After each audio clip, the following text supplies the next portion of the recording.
I'm Caroline Dowd-Higgins. Thank you so much for listening to Your Working Life, my podcast series featuring thought leaders in the career and personal growth arena. You spend a significant portion of your life at work, so I'm on a mission to provide you with tools, inspiration, and resources so you can enjoy your career and love your life. And I am delighted to welcome my very special guest to the show today, Laura Colby. Laura, welcome to the show.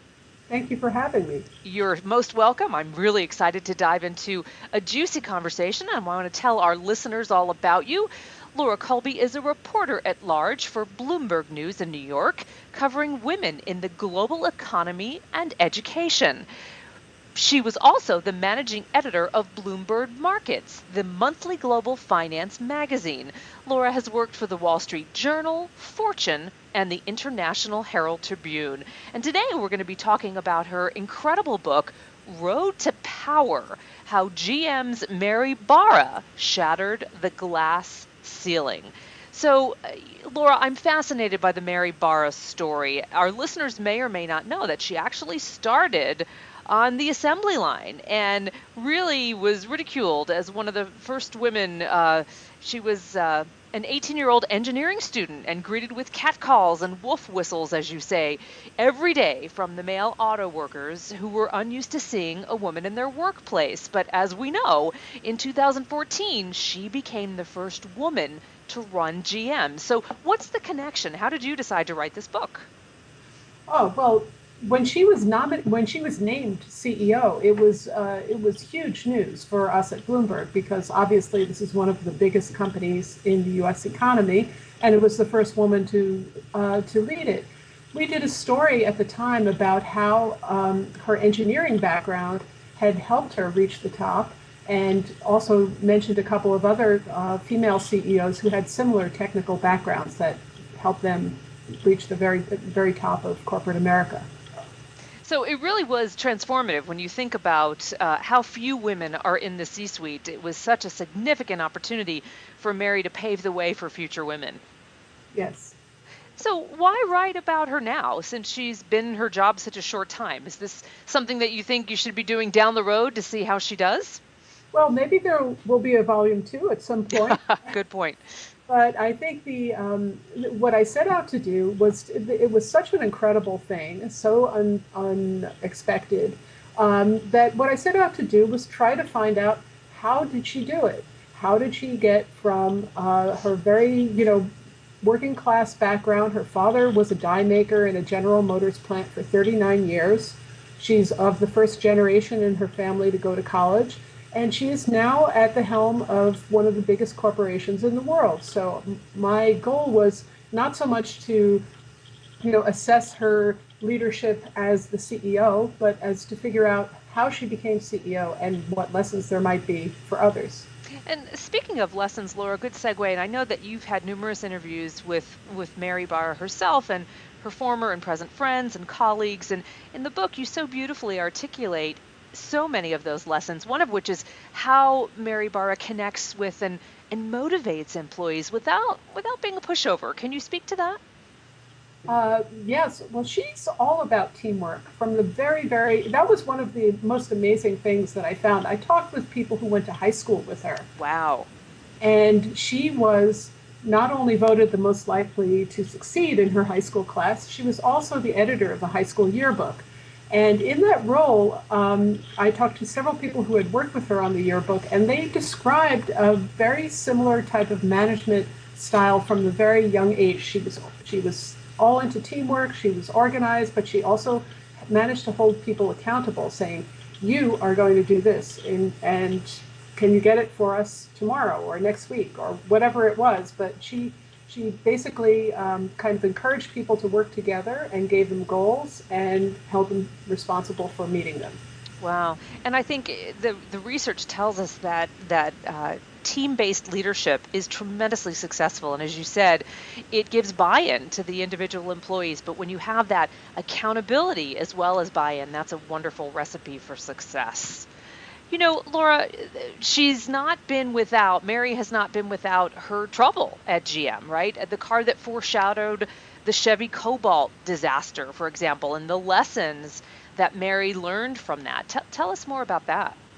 Well, her first job out of college was working at a Pontiac plant that made this car called the Fiero, which you may or may not have heard of. They stopped making it quite a long time ago, but it's almost become sort of a cult car because it was aimed at young people, aimed at women. It was very sporty looking, but it was very inexpensive. And the business side of the Fiero was that it was made one of the first cars that was made following Japanese production methods. So it was a very modern plant. It used teamwork and all those things that Mary was very excited about and wanted to follow in her career. However, the car had a defect. And the car had its engine was in the middle of the vehicle, and it had a tendency to catch fire. Oh, which is a problem tendency, right? Mild problem, yes. And so ultimately the plant was shut down. Ultimately, the cars were all recalled. Literally every car that they made was recalled. But people still think about that car, and she learned that you need to get your products right. You have to look at everything, and I think that is a lesson that she put into play when she became CEO. So it's all about integrity and doing the right thing, even in a grand company like GM. Wow. So, Laura, talk to me about the General Motors management training program that was really transformative and shaped Mary's career. Well, that's an amazing thing. They for many years, General Motors looked for people they called high potentials, and they call them high pots for short. I mean, it's such a mythological thing at the company. Some people don't even know that they're on that list, Huh. and it's people don't know which of their colleagues are on that list. So, but early on in her career, one of the first HR people she worked with spotted her as somebody who was very talented, smart, and great at teamwork, and put her on the list. And what that did is it starts you on a sort of fast track to top management. It just means it doesn't mean you're getting there. It means you have the potential. Potential, yeah. And there are a whole lot of steps that one goes through to get it. But the most important thing about Mary's career was that up until about that time, those were all men who were high. Yeah, yeah. And so she was starting to work. She graduated from college in 1985. In the early 1980s, there were a number of big changes in America, in American labor relations, in the way women were regarded in the workforce. And she benefited from that. As a result, General Motors had paid a fine while she was in college to the Equal Employment Opportunity Commission for prior years not treating minorities and women the way they ought to have. And so they paid a large fine, and as a result, partly as a result of that, they were looking for young women who had talent, who they could promote to kind of make things right. Incredible. You know what I think is really, really interesting, because I'm a career development coach and an executive coach. Mary was very willing, according to you in the book, to take on diverse assignments. So her career trajectory was not necessarily linear, right? She moved around, she tried different things. Can you elaborate on that? Sure, not at all was it a linear career.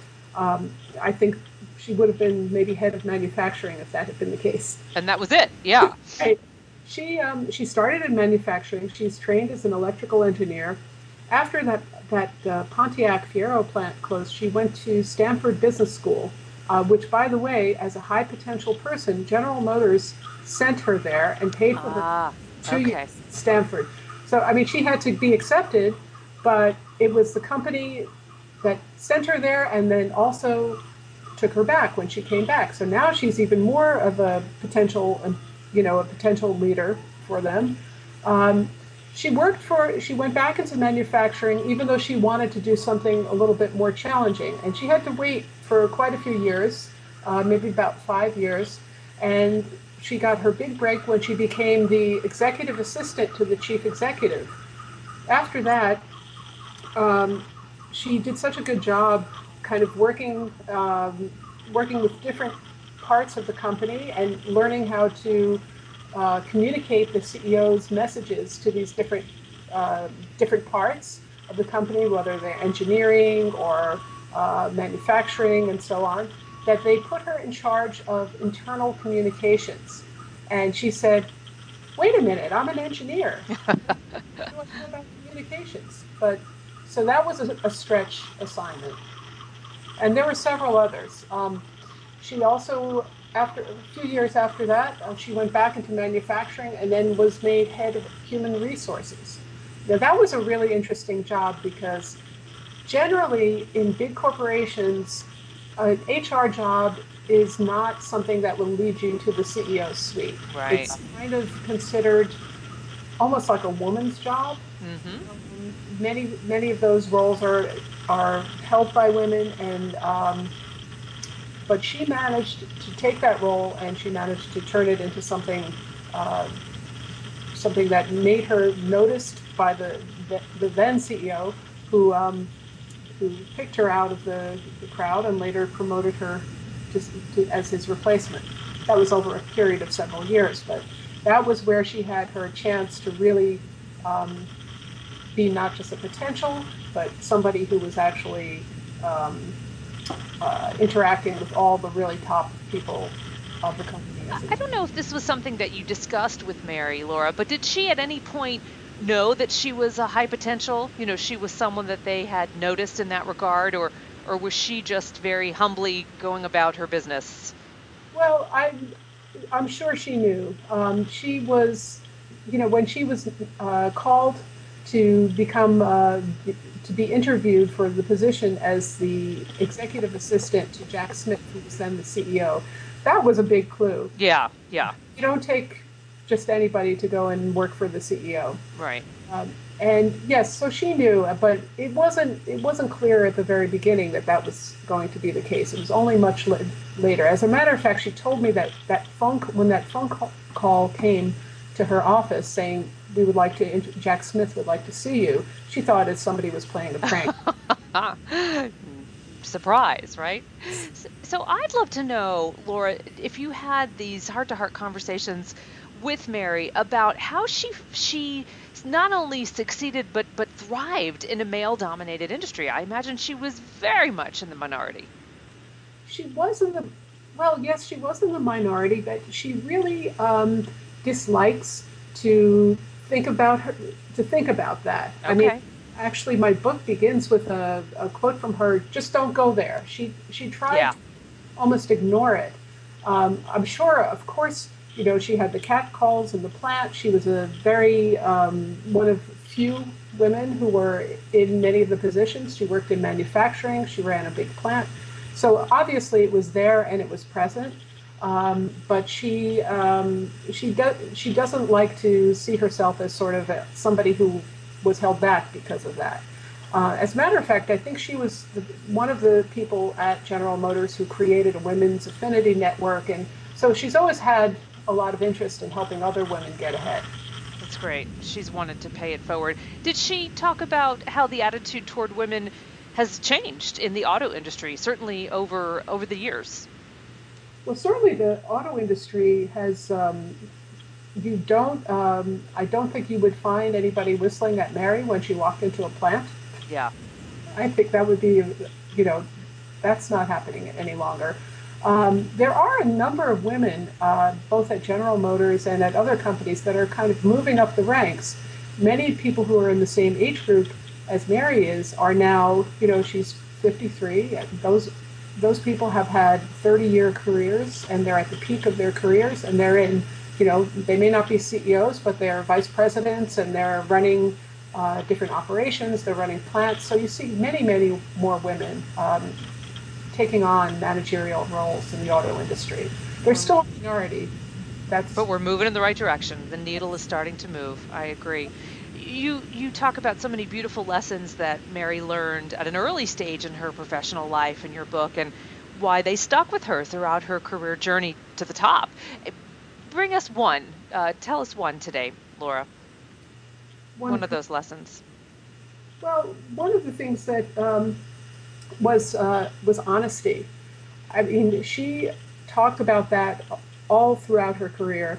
And in this past year, when she was heading as CEO, the car maker had a tremendous disaster. It was really a tragedy. So far, something like 87 people have lost their lives because the company was selling a car with an ignition switch that was faulty and that could shut the car off while people were driving. Quite a few people had accidents and died. So she, when she was, and this happened, she didn't know anything about it until she was CEO, and it kind of blew up in her face about 3 or 4 weeks after taking on. So She inherited it. Exactly right. a huge crisis, really disastrous, really heartbreaking, and she could have fought it. She could have hid. She could have done many things, but she didn't do any of those things. She kind of met it face on, and she admitted that they were responsible. She said she was sorry. She created a body that would investigate any car defect that was working its way through the corporate system, and she recalled 30 million cars last year. Yeah. 3 times the amount of cars that they make in a single year. I mean, obviously, not all of them were sent back to the junkyard. They would come in for just a test or something. But it was just an acceptance that there may be something wrong, and we don't want anything that could harm customers. Right. Right. So she really kind of grabbed the bull by the horns in that.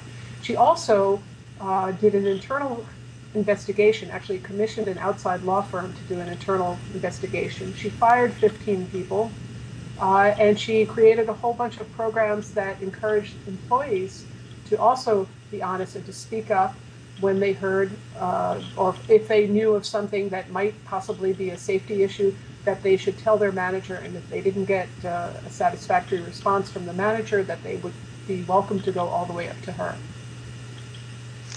Laura, you talk about how it might be hard for the women of today to replicate what Mary has done. Tell me more. Well, there are two things about that. One is many of us now work for newer companies. General Motors had been around since 1908. It was incorporated. It had a long time to develop. On the one hand, the company has been sometimes criticized for its bureaucracy. On the other hand, it had a lot of time to develop very articulated systems that would look for people and promote people and support them. And I think she was a beneficiary of that. Many of us work for younger companies that may even be, entrepreneurial companies and just haven't gotten around to doing that yet and had the trial and error and had the lawsuit or this or that. So that's one thing. The other thing is that very few people do what she did and spend their entire career at one company. Right. That's true. It's unheard of. People move around a lot now. The companies don't usually have the loyalty to their employees, so Mary is very unique in that regard.